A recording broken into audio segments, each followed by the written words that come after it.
they call me back to they call me on. So when when the kids had my name, they like, and I'm like, yeah, I got this. I got this.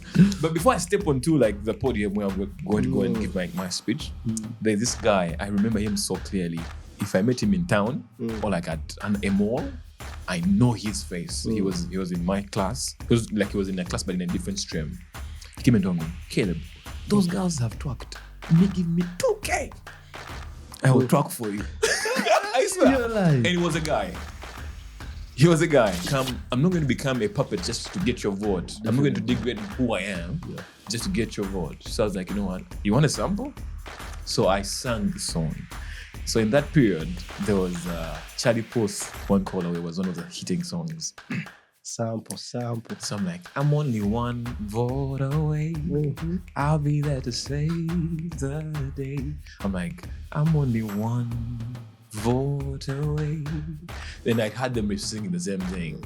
But the kids did not want me to sing. Hey. They wanted me to dance. They started to move.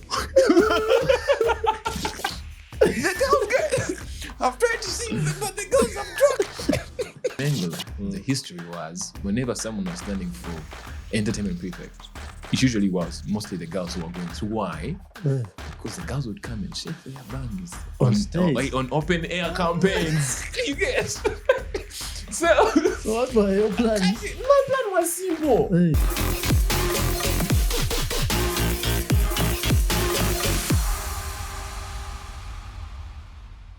Hey. Hey, it's a brand new day, it's a brand new episode of Our Day Talk Show. This is season 3, and this is episode number 2. I'm your host, Ahmed, aka Easy Money Sniper, and we'll be back to conversations that heal, uplift, and inspire generations. Today, hold on to your hats, folks, because we've got a real powerhouse in the house today. He's a TikTok creator, a wordsmith, a poet, a singer, a broadcast journalist, all rolled into one incredibly talented individual. Ladies and gentlemen, welcome my brother, Joshua Caleb, to Our Day Talk Show. At this point, I'm about to sing just to prove a point. Wow. That's amazing. Glad to have you. Glad to be here. How are you, Caleb? I'm amazing, man. Yeah. I'm really happy to have you. Because, by the way, for this season, I feel like I should have like the people I know, my friends, because it's a podcast. It's not that serious. You know, we get to dive into my friends' lives and everything. So this is a new season, and I have the one I'm doing this new season. I'm going to be having a listen but not judge. Okay. Yeah. So expect it today. I feel like I'm already going to be judged. You won't be judged anyway. So we have the icebreakers before we get into the main conversation. Okay. Yeah. So there are usually 3 questions before we get to the main conversation. Then we also have the advice from you, your own journey after you telling us everything about you. Yeah. Maybe even something else you would love to share, because we are here to listen today to you. So the icebreakers are, if you could invent one tech gadget to make your life easier, what would you make? Time travel. Travel back to when I was like 18, regain my virginity. I'm joking. I'm still a virgin. But time travel would really be amazing. Imagine all the mistakes you've made that have really made us today. Yeah. But going back and just maybe watching or doing something slightly better, not changing everything, but just small good details. Yeah. Yeah. So time travel. Time travel would be amazing. Oh, wow. We'll go back in the morning and wake up earlier. But you want to go to Massacre and come back or do something like that. But why you like, if I go back to like Form 4, the day of the exam, I revise now knowing what it's like time travel can help you fix some small issues. Just small issues you get, like not the huge ones that have made me who I am today, just small things of my math exam. Like, Okay. Wow. Question number 2. What's the story behind your favorite poem or piece of writing? My favorite poem or piece of writing is it's actually a whole album. The Chicken and the Egg. And it's known by me. It's by a guy called George the Poet. He's Ugandan. And it's basically a sex education poem. It's a sex education album, but it's so creative. Like when you listen to it, it's like you're watching a movie. Yeah, oh my God. If the shoe fits the very first track on the album, and it's just well done, honestly. Wow. He talks about how easy it is for you to just have unprotected intercourse, but in a very creative way that is relatable to anyone of our age. That after listening to it, you're like, this is so good that you might forget that it's actually sex education. Wow. Yeah, but then it's like having it at the back of your head that, hey man, I need to be careful with my life. Definitely. Yeah. George the Poet is an amazing poet. It's very educative. Amazing. And that piece is very educative. Wow. So question number 3. What skill are you currently trying to learn at the moment? Trying to learn a skill. Now, this is a soft skill. How not to fall in love quickly. Like, just take it a little bit slow. I swear, you're going to love, but it's a skill that I feel like I need. How to take things slow. Yeah, like not to fall on the first day, first week. But yeah, as regards physical skill that I would like to take on properly, swimming. I know how to swim, but freestyle.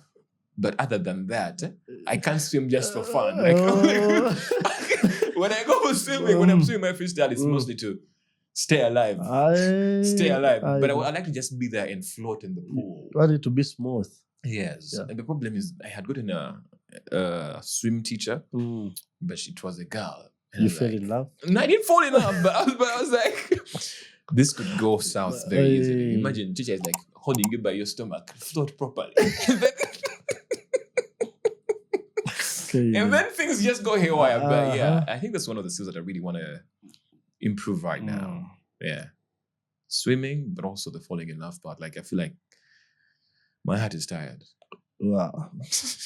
Those have been the icebreakers. You probably had him on Kiss FM or seen him on NTV Uganda. Once again, welcome my brother, Joshua Caleb. So let's get into our main conversation. Yeah, man. Wow. I'm really happy to have you here. Hope you're feeling okay. I'm amazing. Glad to be here. Just so you know, before this, I was given a full meal. That's why I'm smiling like this. Ahmed is an amazing host. Yeah, and I'm glad to be here, honestly. Yeah, I feel like we had this conversation a while back. I think about a year. Almost a year back. So it's been a long time coming. But I feel like also between then and that and now, like we've actually become friends. Good and we friends. Hang out. We hang out almost every week. Definitely. And I feel if I don't call you, I don't feel like coming. You see? Wow. Yeah. So you should Caleb. Yeah. We all grow up having dreams and everything. So I would love to know, what was your dream like growing up, Growing up, I wanted to be a pilot. Wow. A pilot. I think it's something about the uniform or just the demeanor that pilots had. Mysterious and all of that. Then at some point, I changed and wanted to be a lawyer. And the lawyer dream works forever. I actually wanted to be a lawyer. Why? Because I was very argumentative as a kid. I loved debates. I did debate in school. And then in Form 4 there, at some point, I was like, I could actually be a doctor. This is what I know. It's a huge change from wanting to be a pilot, lawyer to doctor. But my God, I was doing so well. I had a parents teacher. He taught me biology, Mr. Setuba from Mengo Senior School. And for a while there, I was doing so well in biology. I was like, you know what? I could actually become a doctor. When the results came back, I was like, it's okay. It's okay, yeah. But those are things that I really wanted to do when I was growing up. And then later on, so after that whole senior 4, senior 6, I was like, you know what? Let me just go back to being a lawyer. I wanted to become a lawyer.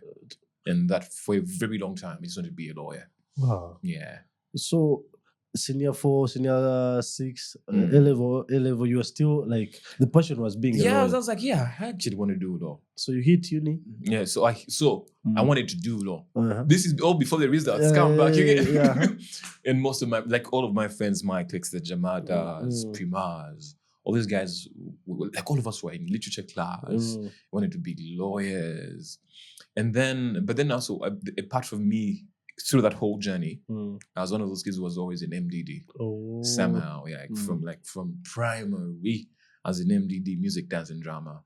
And O-level, I remember I even repeated a class because of MDD. Yes. Wow. So I was so good in MDD that I started working with a cultural dancing troupe. No, not very many people will believe this, but I've actually danced in a traditional troupe. You know those guys that dance like Maganda, Chicago, like at My weddings God. and events. Mm. Yeah, I joined the troupe when I was in, I think, Form 3. Oh. Form 3. And I was dancing, singing folk songs. And it was so beautiful. Mm. But my attention was then turned between school and thingy. Mm. And yeah, I had to repeat a class Wow. because I missed a couple of exams. Because of the dancing troupe. Yeah. Wow. It was crazy, but yeah. Looking back, Mm. it was all meant, in a way, it was all meant to be, honestly. Definitely. Yeah, because I did MDD a lot. Even after I quit it, I came back and did MDD. And yeah. With passion for it. Wow. I did MDD. Then after that, started doing poetry in Form 4 VAC. Mm. And from poetry, I love poetry. I remember started performing on stages, National Theatre, doing different shows. It was amazing. And I feel like one of the I've told my friends some of these things before, and some of them don't really realize that it's actually the truth. But when I look to my trajectory before repeating senior 3 at some point, my life was going totally elsewhere. Mm. I don't think I would be as social or have friends like I do right now. I don't think. Like I would have been a totally different person. So from switching up from many dreams, lawyer, doctor, wow. So how do you switch up from what? Like who inspires you to being a radio host? So not very many people know this. So my dad, my parents are pastors, religious leaders. And growing up, my dad also worked on a radio station. Wow. So he used to do, those night programs on Christian radio stations that are about prayer, guys calling for advice, spiritual guidance, basically. And my dad would have me go with him every night. Then the studios were in Naguru. And every night I would escort my dad to go to the radio station, and I'll play in the studio as he worked. Oh. And I think that he worked on radio and TV for a very long while, by the way. I think until I was in senior 5. I think that's when he took a step back a bit.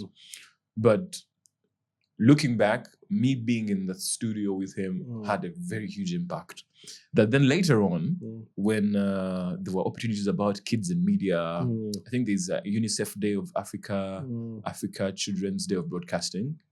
I was one of the kids who were then taken to do the show on Top Radio, Top TV in that period. Wow. And I was those kids in primary who had stickers of that when you works at a particular place and you have stickers of Top Radio, Top TV. So I would have them and carry them at school, cover them with sets.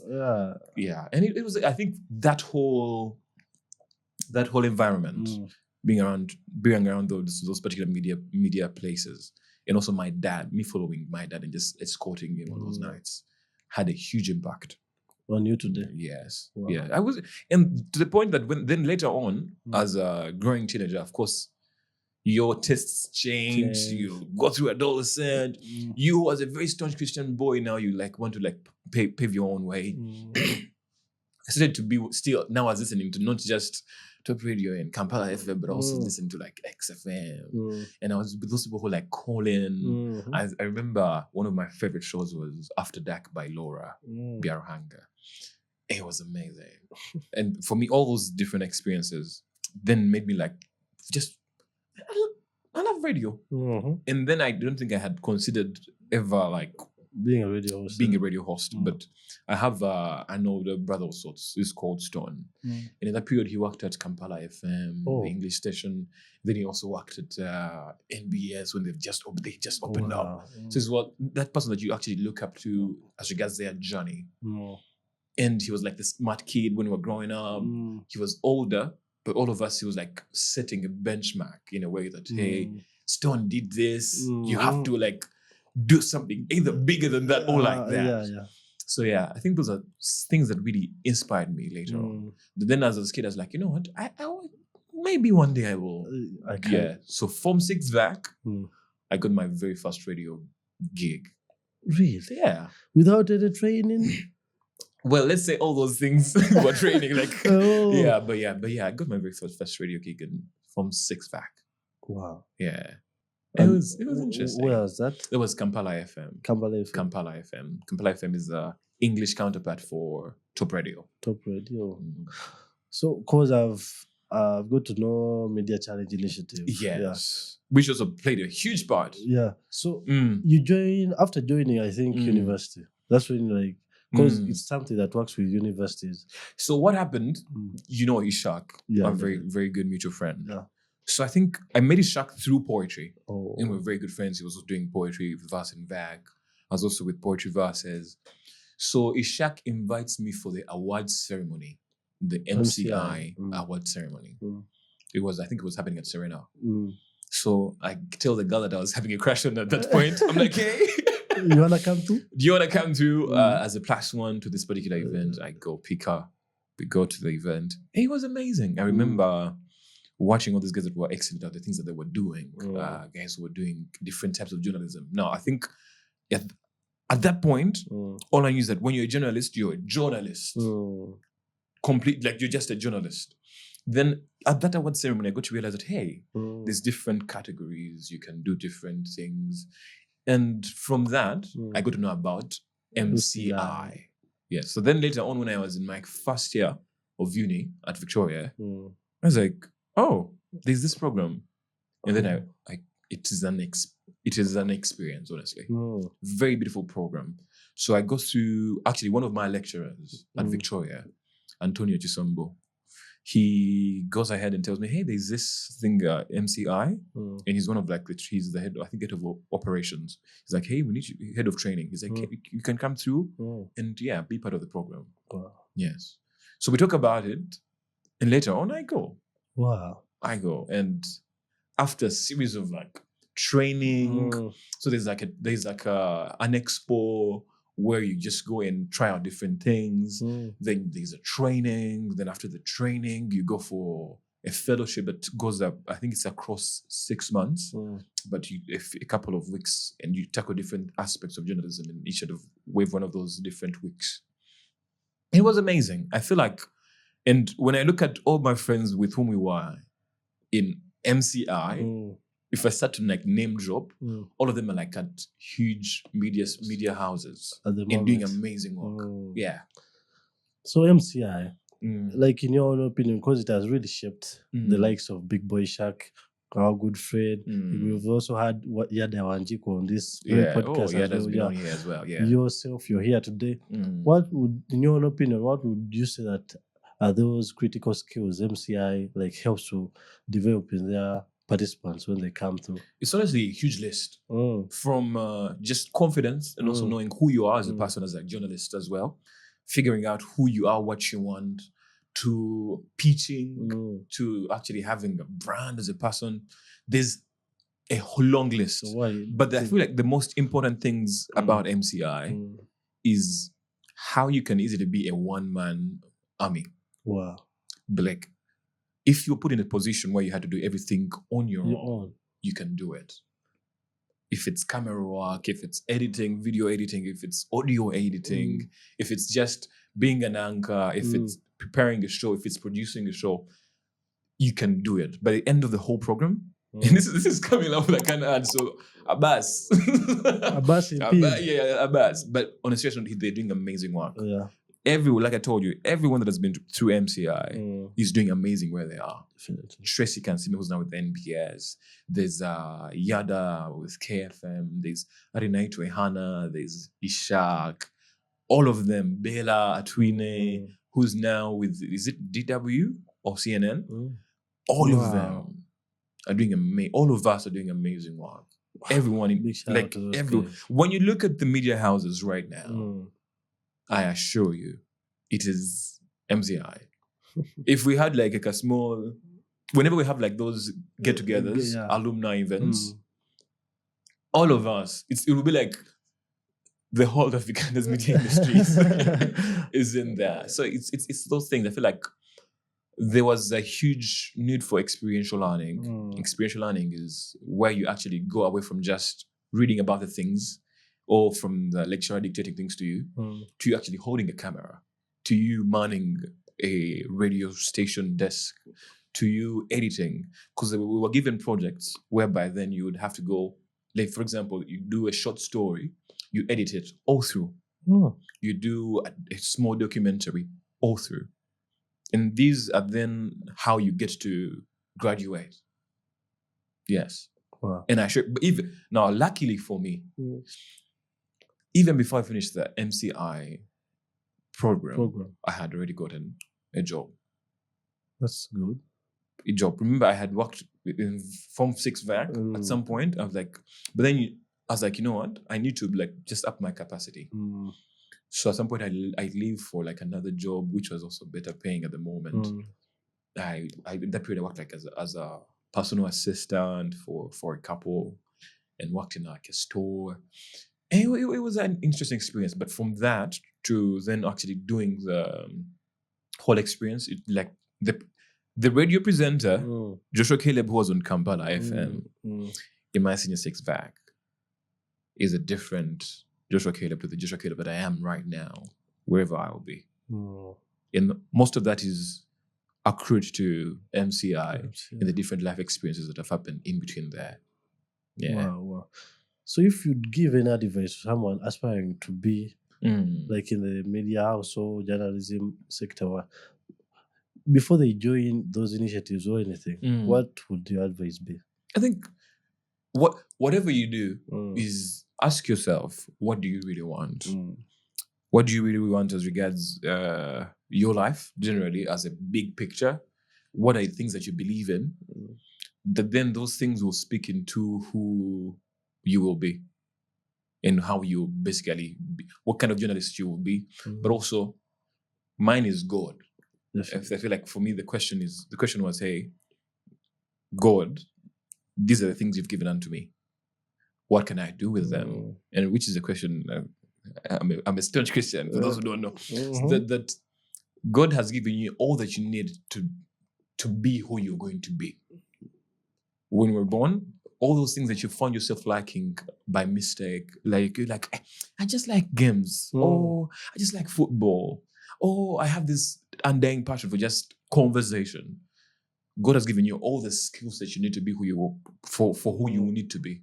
And I feel like we've all been ordained to become hosts, radio presenters, to do wherever we've been blessed. And for that, yours is to ask yourself, what gifts has God given me that I can use to become the person that He wants me to be? Definitely. And for me, it was, hey, God gave me a voice, and yes, I can use it to sing in church, and I will sing. But also, I love conversation. Also, I love music. He did not give me all these desires just for the sake of giving them to me. There must be a plan.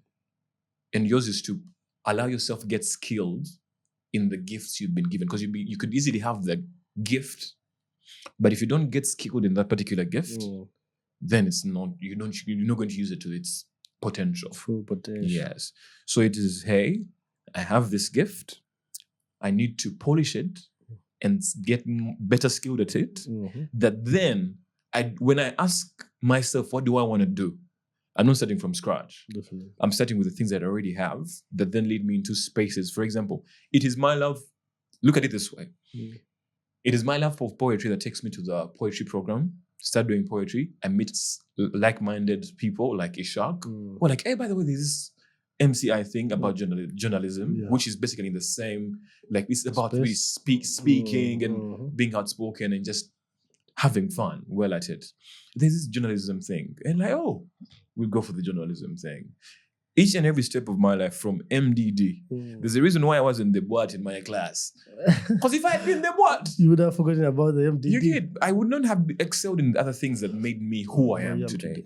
Because now, from the MDD, then later on, I became a prefect, an entertainment prefect. Oh, which was a long journey. I stood for prefect, I think 3 times in my time in Mengo Senior School. Of those 3, there are 4 times. Of those 4 times, I failed 3 times. I swear. You didn't serve sweets? Eh? You didn't serve? No, this was my thinking. This was my thinking, by the way. I was like, I don't give out sweets. Why? Because that is a bribe. Like, I want you to vote for me because you believe in my capability to be a leader. I don't want you to just vote for me because I give you a sweet. You get? And it worked. I didn't give out any sweets at any one point, even when I became a prefect. Later on in A level, because O level I failed.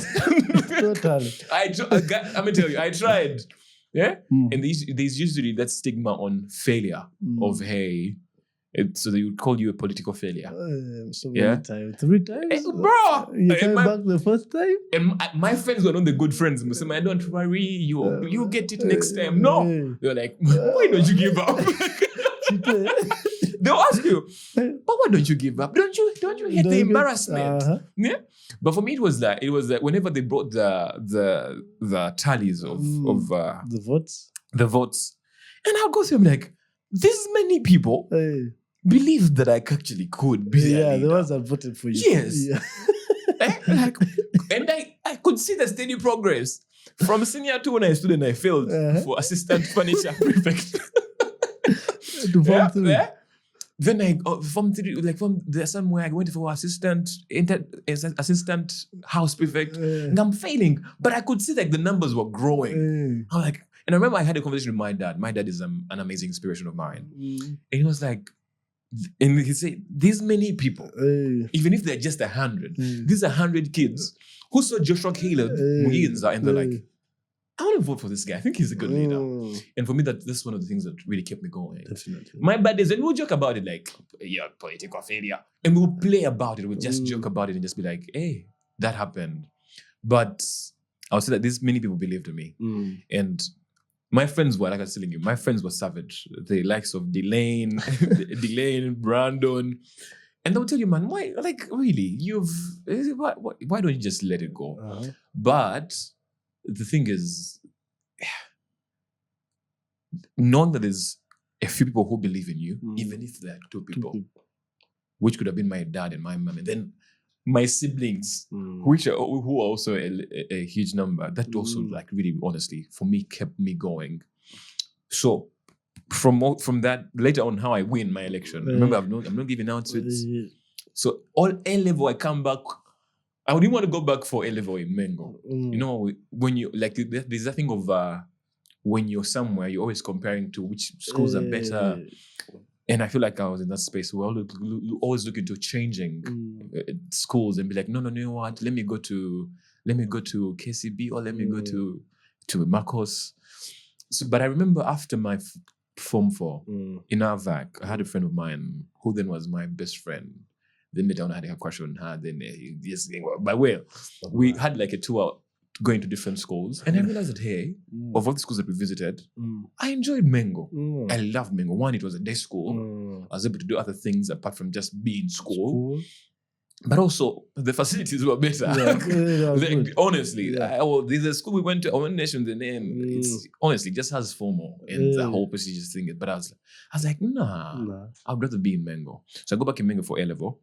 And then in A level, I come back with a rebrand. Like, you know, when you were in O level, you wear shorts. I was a disorganized kid in O level, honestly. Like, I was those kids who was always wearing like a sweater. I will easily go play basketball in my uniform. Properly. Take off the shoes, or spill the moccasins, or somehow use the socks on the tarmac. But now I came back with a rebrand with A level. I was like, you know what? Now I'm coming back as a serious cool guy, which didn't work. No, like. Because you're who you are. Of course, there are aspects of me that changed. Then I was like, you know what? Now I'm more serious about the things that I'm actually passionate about. I knew that, hey, I actually do this MBD thing that I've been doing on the side. I actually enjoy it. It's what makes Joshua Caleb. I love to sing. I love to talk. I love social gatherings. I love to dance. So I decided that I was going to go for HP, head prefect. But I was like, you know what? I'm not Anglican. And I was like, let me go for entertainment. Because one, I am passionate about it. But also, it's who I am. Yeah, it's what I love doing. Yes. So in Mengo, the history was, whenever someone was standing for entertainment prefect, it usually was mostly the girls who were going through. Why? Because the girls would come and shake their bums on open air campaigns. You get? So what was your plan? My plan was simple. Hey, come appeal to their intellect, Uh-huh. let them say that you're the best candidate, and you will win. That was the plan from day one. But did you have voters? Eh? Because honestly, children in school loved sweets. They love. Listen, let me tell you. So I would go for campaigning in classes. I would never carry sweets. I never give out sweets. Ahmed. Because me, I don't bribe people for like. I would know why am I bribing you? Because you give them your sweet. If they won't vote for you, they won't vote for you. Yeah. So I'll go, and then maybe one of the things that we did. I had a friend of mine, Prima. And maybe if we go to a class, we know kids love love. So we'll like maybe do a song, and then they think that we're dating. Then like by that, they're like invested in, that guy's standing for entertainment. He might be in love with the girl who's standing for what? Protocol. You get those things. So, but then on the day of open air campaigns, which was my other competitor, I was the only guy on the post. All the other girls, ladies, all the other ladies. All the other ladies, there were about 5 girls. And they were shaking bums. They were shaking bums in the classes everywhere they went, honestly. And that was their point of appeal.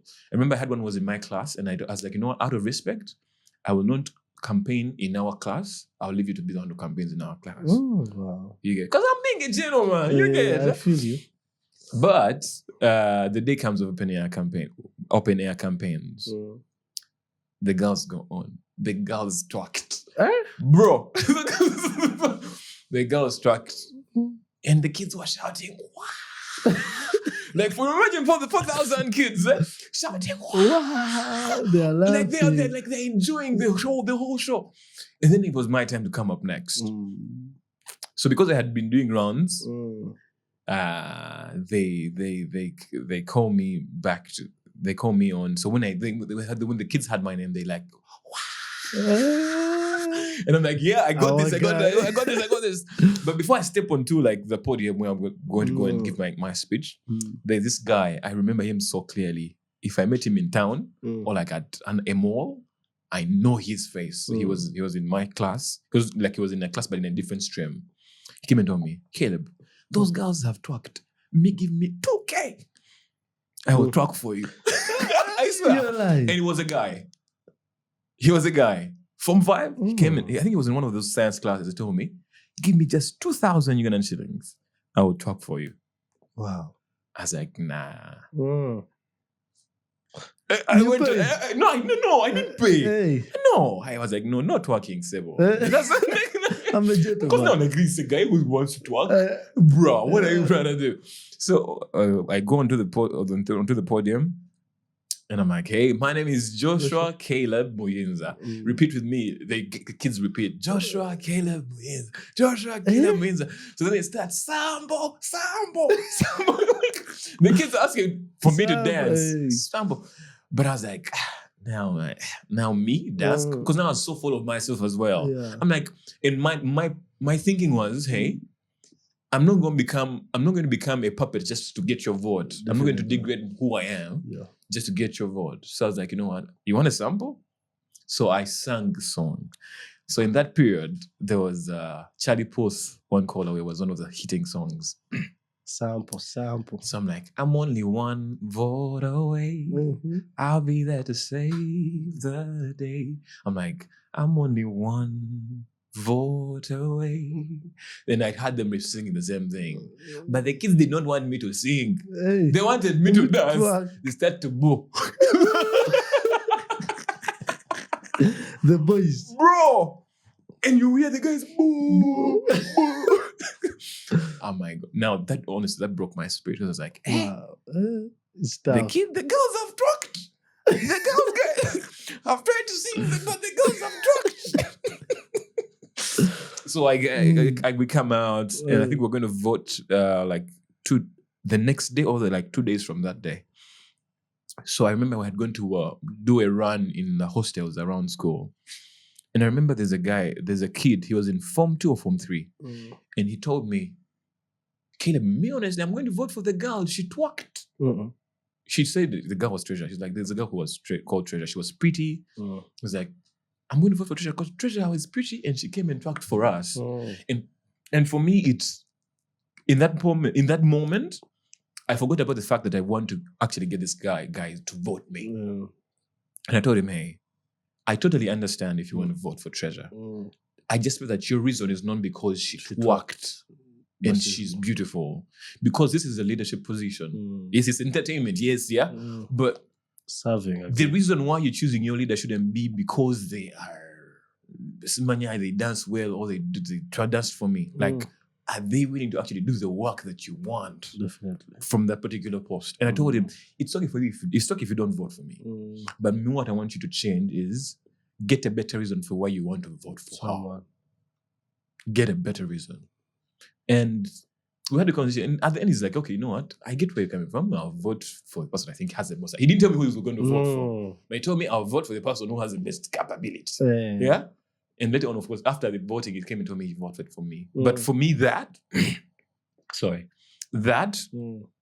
became a huge part of who I am.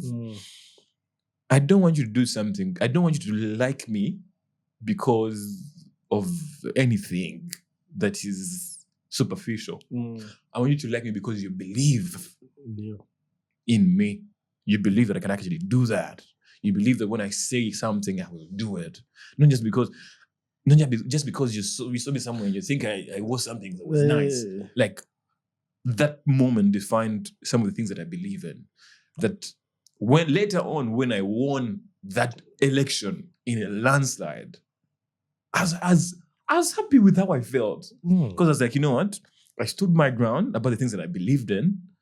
I didn't do certain things. I could have easily danced.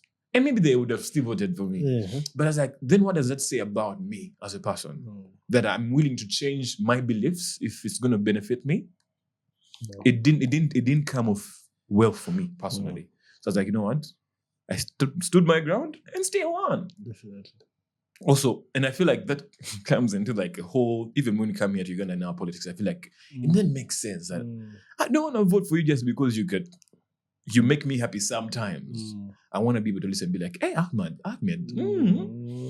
actually has the content that actually takes to be my leader or to be someone who influences me. And I think looking back, all of those things then had a role they played in then later on me being in certain spaces, being able to work, because I've also worked in a church then later on, worked in a church. All I can tell you is everything happens for a reason. Everything happens for a reason. Like I was saying, from primary to high school, then we get to become an entertainment prefect. Now, when I became an entertainment prefect, I became unruly. Why? I feel like the person who was then the head prefect was being laissez-faire. Hey. So you know that. Remember, as the one who came in as entertainment, now I've joined DC. Somehow I joined the disciplinary committee. My God. And then some prefects do something that is wrong, so we suspend the prefects. And of those prefects was also the HP. Wow. It was bad. So now the kids, I think some kids didn't like me, honestly, because they were like, he's entertainment prefect, but he's over, like he's overdoing things. He's overdoing things. He's over meddling, which can be annoying. But over meddling is because I care. I feel like if you ever have a person in your space who doesn't over meddle in your stuff, it's only because they don't care. Definitely. If someone is able to come and say, I think you did that right now, we can do it better, it's because they actually care. Yes. So from that, each and every one of those spaces then grew me into becoming a leader. One, for myself, but also for the people around me, but also later on to be able to have conversations with people who are twice my age. Definitely. And still be able to have a friendship, to be able to reason without fear that this person maybe has more money or more influence. But being able to assert yourself that because you believe in yourself, in the things that you bring to the table, you're able to stand your ground and be like, hey, I understand because you have money, you feel like that's what should be done. But what if this? Or what you get? And I feel like there's a mix of where you need to watch how to assert yourself without being disrespectful. Like, I'm being assertive, but I'm not disrespectful. I'm just saying, hey, I'm here. And I think this could be done this way. Or you can advise how I can do it better. But I'm still here. I'm still in your face, you get. Yeah. So that's each and every one of those different spaces then poise into me later on working on radio and doing TV and all these things. Yeah. Because apart even from being a leader, by the time you become a leader, so once in a while you come on stage, talk to the school body and everything. Exactly. Because I feel even you becoming a leader helped the person you are right now. Because you gain the talking, like communication skills. You're able to, you have to be able to communicate. You know? If you can't communicate, then you can't be a leader. And that's the problem with all those girls. Sorry. You know? They need to communicate by actions, by twerking. But ideally, talk to me. Plus, the advice you gave to that guy. Because back then he wasn't willing to give you that vote. But only that moment you used the right words and you spoke to him and he was like, you know what? This one has to be my leader. And I'm like, wow. Yeah. So leadership skills, communication skills. All come in hand in hand. Because later on, after becoming, like, we broke very many records. Wow. I broke very many records as entertainment prefect. But also, we changed very many things for our region. Yeah. There's things that only our prefect body did. And that is highly because of the team that we were. But also because we had people that were hard heads like me. So it did help ultimately. Yeah. So across all the different roles you do, being a poet, singer, radio host, karaoke host. So how do you stay like creative, and how do you pick inspiration every day? Inspiration. I think for me, remember when I showed you things that I really wanted to do when I was growing up? Later on I realized that I wanted to be able to have fun. So the thing that enables it to be creative or the inspiration is the fact that I just really want to have fun. I want to be on radio and have fun. Definitely. I want to come to work, and I usually joke and tell some of my friends and some guys at work that I'm paid to just come and have fun. You told me that some Tuesday, and I was like, you're saying the fact, Yeah, like I'm paid to come, have fun, and then at the end of the month, they're going to pay me my money. And I used to be talkative in class. And my teachers used to punish us for talking. Noisemakers. I am working as a noisemaker. And you're getting the bread. Yeah, and for me, it's the fact that the whole creativity, I feel like one of the things that steals away creativity is when you try to make it very serious. Remember the reason why you wanted to be a digital creator. The reason why you wanted to be an influencer, fashion influencer or fashionista. It was fun. You loved it. You enjoyed it. You woke up and you looked forward to the fact that, hey, I'm just going to go and have fun at what? I want to watch this video. I want to do this video for fun. Now, because, of course, adulting hits you a little bit, you're trying to be serious. But if you look at all the content creators that we love, that we enjoy, the musicians that we love and enjoy, they are enjoying their craft. It's not that they're not taking their craft serious, but you enjoy it. Definitely. Every day when you go into work, and we're not saying that they're not going to be bad days, but you go into work as a creative, and you're like, I'm looking forward to the amazing that we're going to create today. If it's a video, you're like, this is going to be, like, I'm going to have fun taking these shots and editing and choosing the music. Because then now, the inspiration comes easy because you actually, you want the excellence. You're happy about it. That even if it's hosting an event, if it's emceeing, that's why sometimes you want to MC some events because you're like, honestly, I do not resonate with that. Or even when you don't resonate, you look for angle where you have fun with it. Because that's your job. Mine is, if I'm to say like things that will ultimately sum me up, I'm a fun-loving person. If I do not enjoy it, why should I do it? Why? And I know older people will be like, no, work is not supposed to be enjoyable. Work is for us to make money and be able to provide for the family. And that's okay. But today, if we look in statistics, people like Mr. Beast earning 86 million US dollars $86 million US per year from creating videos, from playing around with cameras, from making concepts that are basically jokes. You're right. There are content creators here in Uganda, TikTokers that are earning more than bankers, lawyers. I wanted to be a lawyer so bad. I know, and I have many friends who are lawyers, and they're doing amazing. But I also have friends who did law and they don't have jobs yet. Because again, the industry is also saturated. But also, if things like that happen in your industry, if you are really passionate about being maybe a lawyer, because you have fun being the lawyer, it will not be annoying when you don't make money. Because an inspiration is easy because I enjoy it, but also because it's something I would do. I would do my work even if they weren't paying me. Honestly, I would do it. Now the fact that they are able to pay me while I'm also having fun, I'm like, hey, you're doing it times. I'm like, let's roll. Definitely. Because now I think, which when you were asking about advice for people who want to be journalists, but also now for anything you want to do in life, really, I feel like make sure you love it. Because like I said, other people will be like, no, you need to make money. But because you love it, you do it so excellently that people will want to pay you for it. If it's Forex, there are very many different things that people are into lately. But if it's Forex, if it's being a journalist, a radio presenter, a TV presenter, make sure you love it, that you would do it for free. Love it so much that you do it for free, that when people pay you, it's a bonus. It's a bonus. But because you love it, you do it so well, even on your bad days. Definitely. Because now, me being able, when we do radio, when I'm doing the show on KS, there's friends that I have now that I've only met through who are listeners initially. And now they're bad days. Now, I know their lives. I know that Craig Bryan is he deals in cars. Yeah.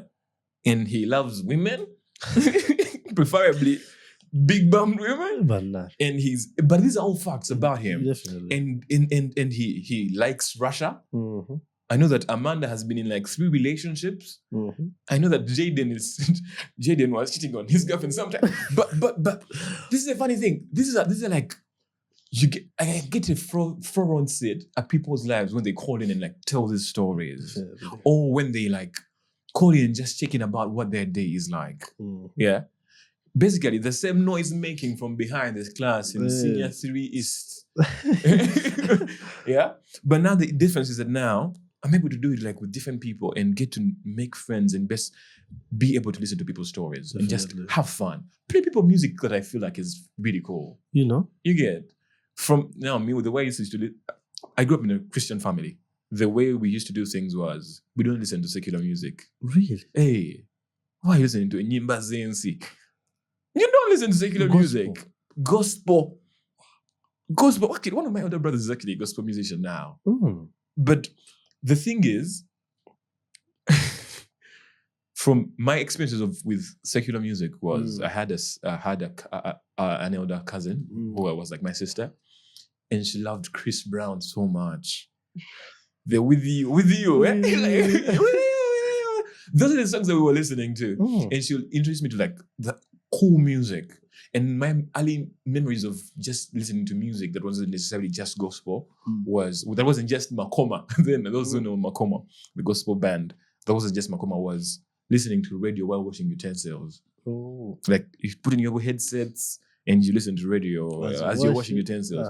To the point that then when I went back to primary school in that period, I went back with Annie Ligo. There used to be those watches in primary that had radios on them. Yeah. So I carried that radio to school and put with a headset, and I would listen to radio.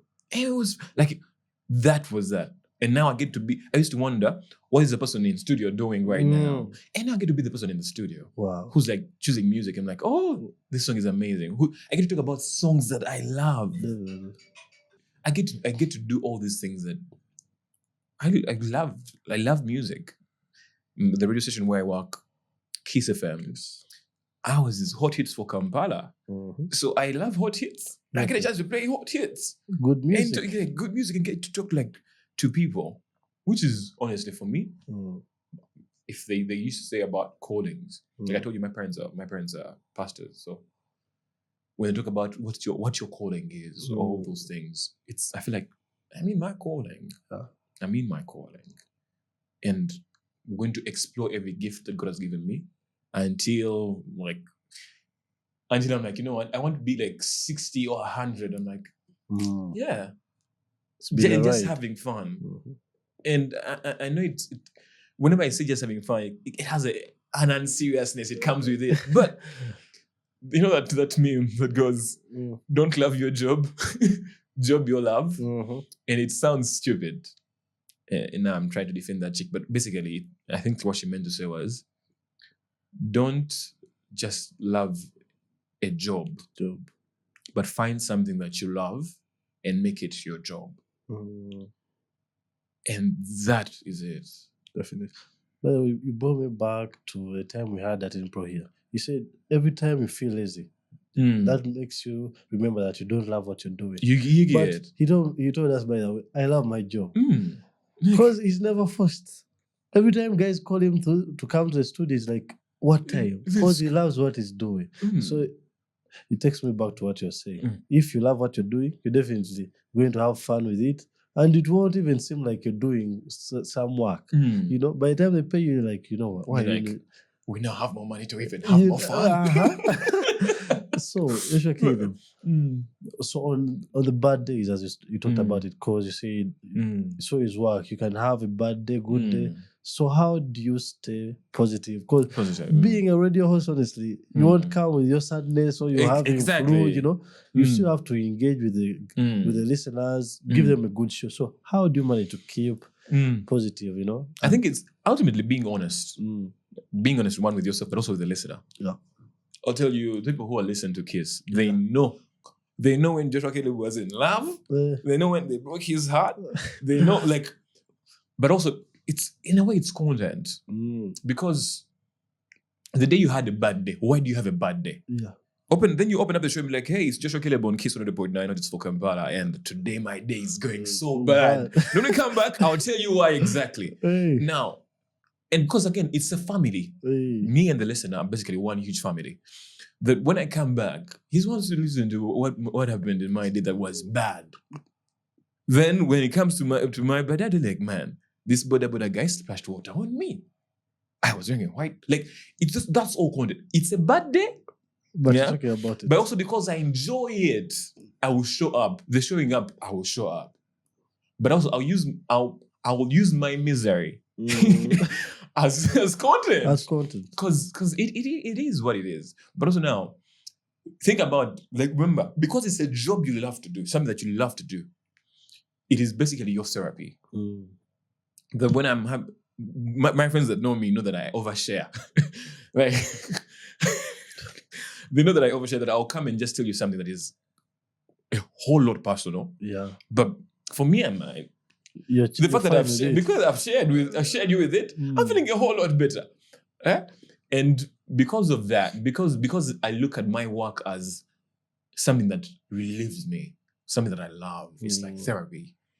I don't look at it as a chore that when I'm coming home, I'm having a bad day, now I have to go to a day also. But I'm having a bad day, but I'm going to be able to go and do the show and listen to amazing music and also talk about stuff that is happening in my life, in the country, in other people's lives, and just chill. Be happy. And be happy. Definitely. So if my day has been crap, the show is going to be the highlight that brings it up. Makes it better. If my day has been very good, the show is going to be the place where I'm going to come and also highlight all the other things that have happened in my day.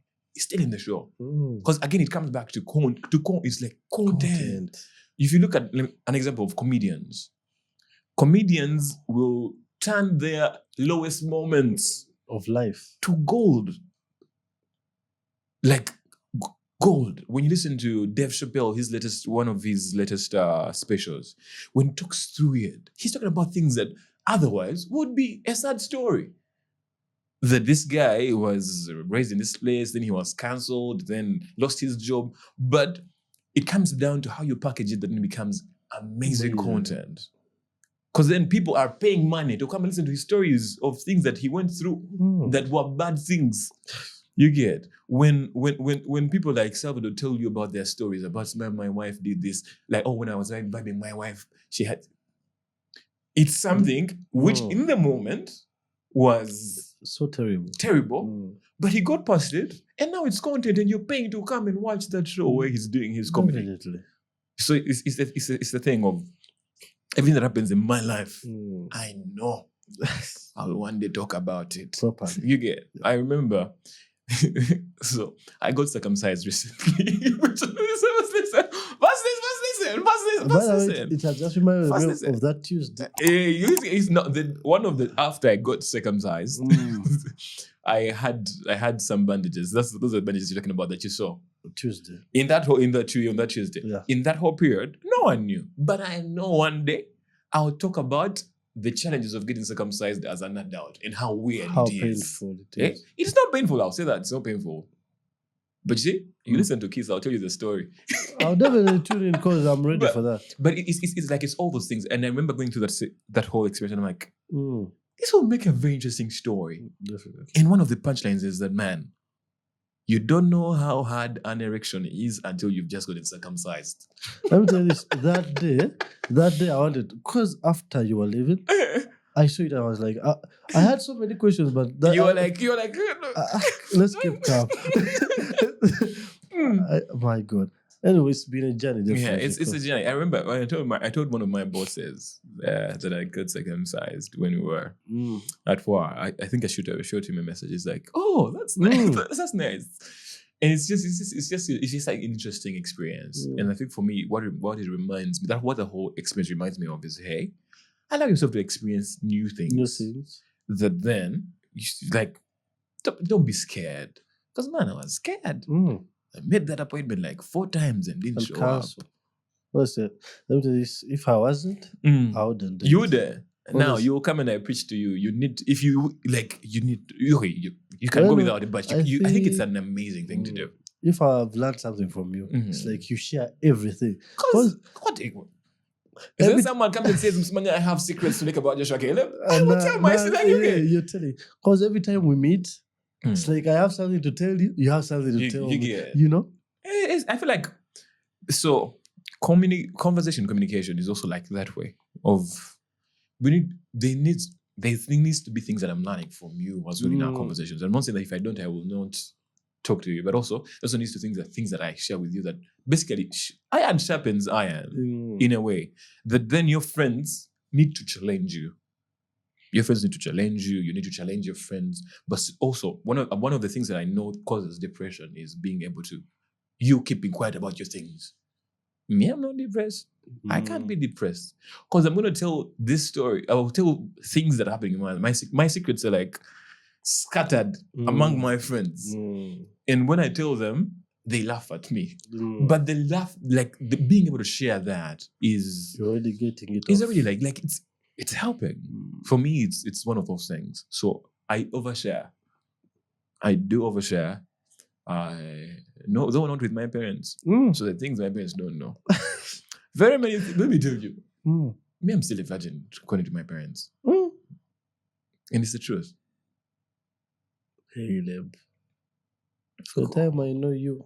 And I assure you, I am. Okay, as we summarize, as we come to the end of our show, we have another segment. Because having lived all this, if it was someone else and you're listening to their journey, you definitely pick lessons from Joshua Caleb's story, and I've definitely picked something from it. It's a pleasure, my guy. I've picked persisting, I think. Not giving up on what you love. Yeah. And what I've also learned from you is that you're authentic. You're never going to change for anyone, Because if you had some sweet soul, done what those guys wanted you to do on stage, that wouldn't be you. So being authentic is number 2. And also being not being so serious. Yeah. How fun. Definitely.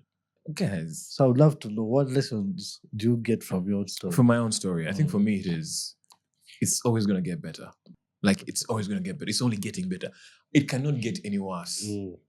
It can only get better. That's the thing. Being positive.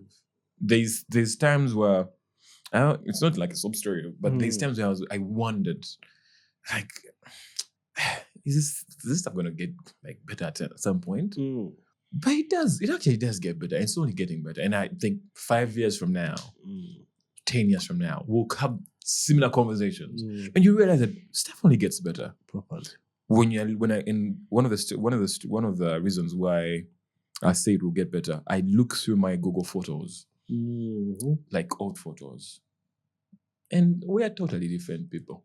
On a serious note, Definitely. And we're having different problems. Yeah, and that's only a signal that it's only going to get better. There's a time, my very first job, where I was earning 600K. And that 600K was a lot. It was a lot. Like, I remember I would pay my rent because I moved out of home early. But I'll pay my rent, and I would like go out with that very same money. On that same money, and I was happy. Time came when I was earning a whole lot more than that, and I still wanted more. I still wanted more money. So for me, that made me realize that, which is another lesson that I learned from my story, is that the goal isn't money. Because there's a time when we feel like holding $1 million is too much money, and now it's no longer too much money. $1 billion is $1 billion too much money? Yes. But there's a time when you have like $1 billion and you're like, it's not too much money. You want $1 trillion. The yard mark for material gain keeps growing. The more we get, the more we want. So for me, I'm not chasing money because I know the money will come. Like our finance minister says, colleagues, the money will come. Hope it's not a meme. You get colleagues, the money will definitely come. But the question is, will the happiness come? Will the contentment come? And for me, there's love where you are. I love where I am.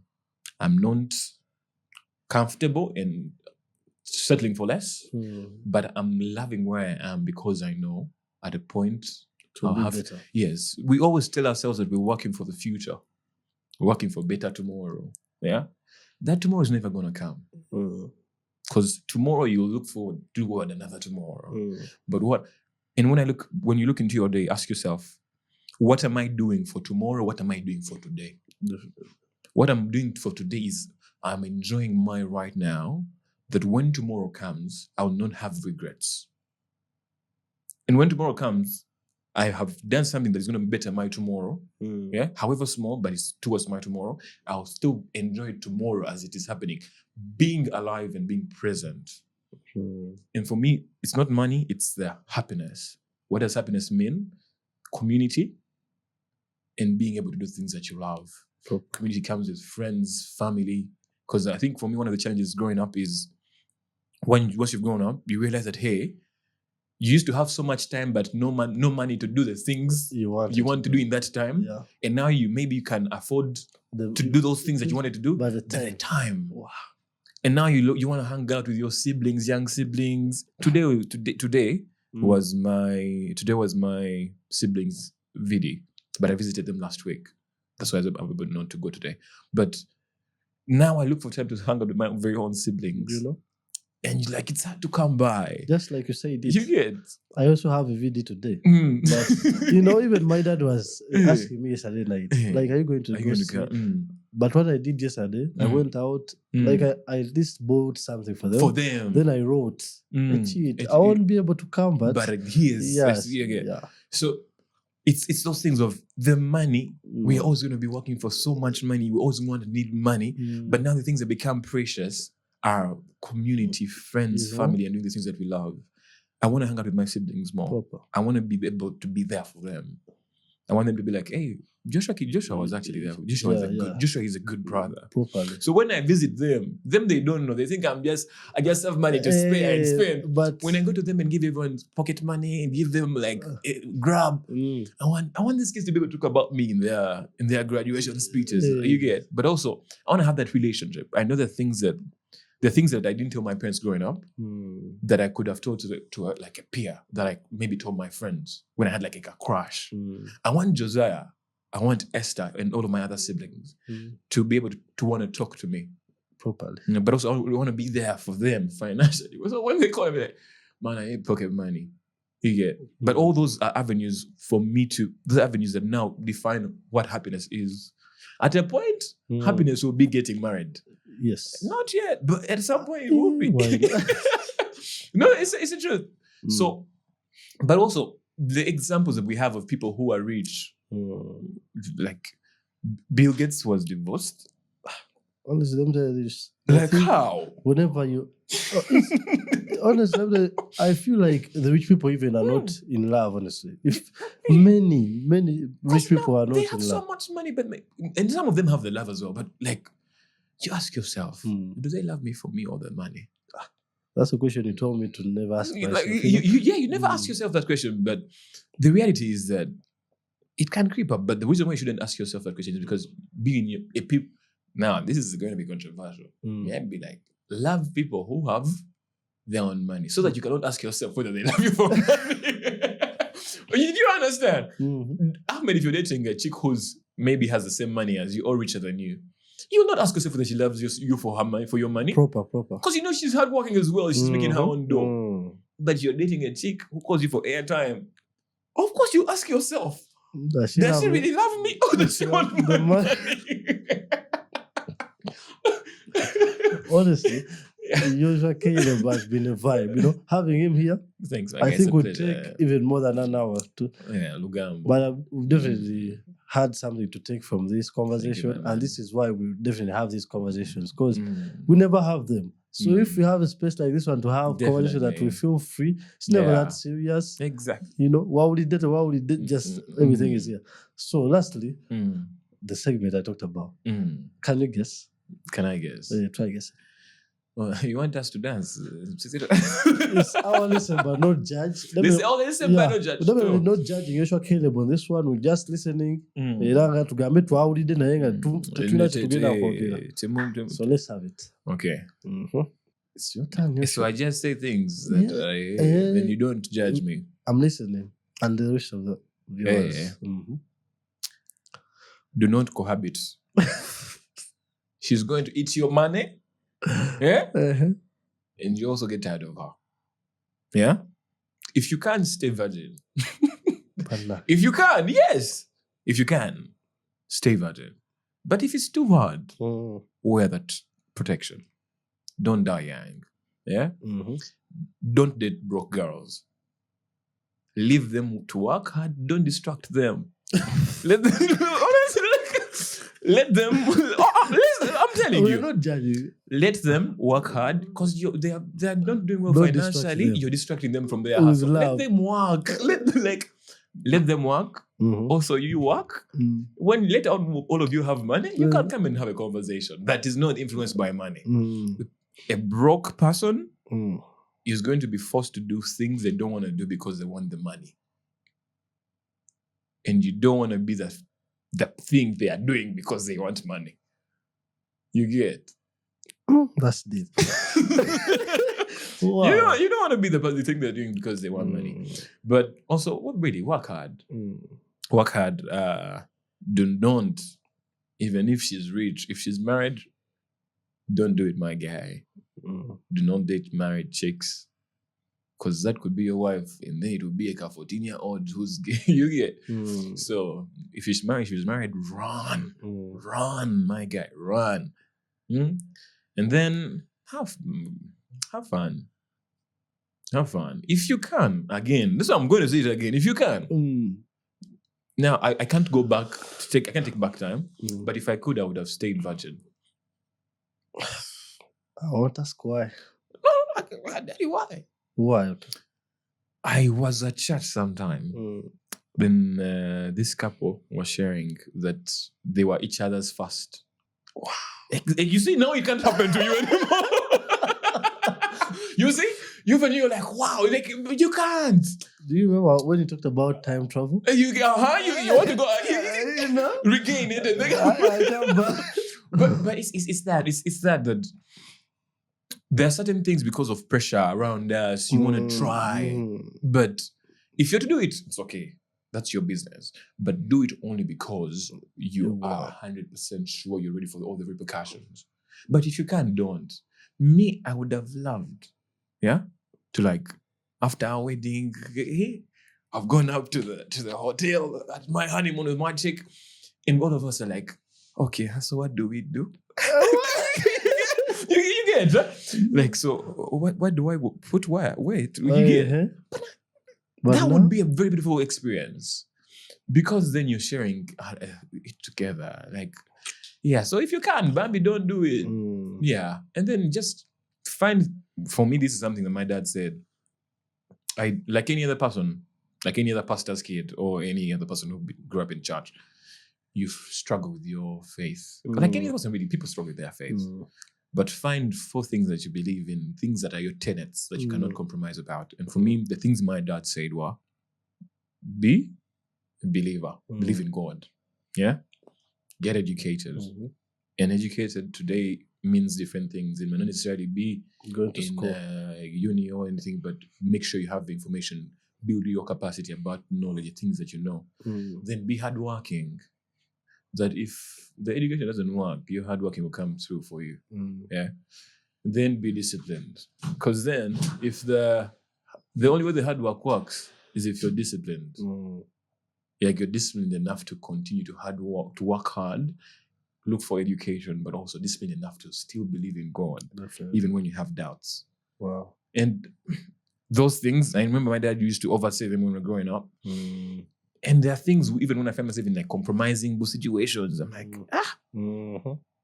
is this really something I want to do? Or do my beliefs align with this? Definitely. And have fun. My guy, have fun.